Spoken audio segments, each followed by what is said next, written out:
অফিসে যেতে হবে। সঙ্গীত সঙ্গীত হ্যাঁ, তাহলে এখন অফিসে আমাকে দোলাচ্ছ কেন? এখন যাও না, তুমি টিফিন চাও না? হ্যাঁ, আপনি কেন নিজের উপর আসেন না?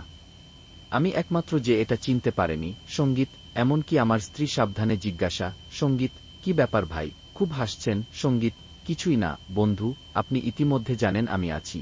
কালো রানী হার্ট রেট শতাংশ শালিকা তোমার 3টা দিন খুব ভালো করে দিয়েছে ভাই। আপনি যখন থেকে আমার জীবনে এসেছেন তাই না, মনে হচ্ছে আরও বড় কিছু হচ্ছে। সমস্যা নেই, ভালোবাসা তো আমার সাথেই আছে।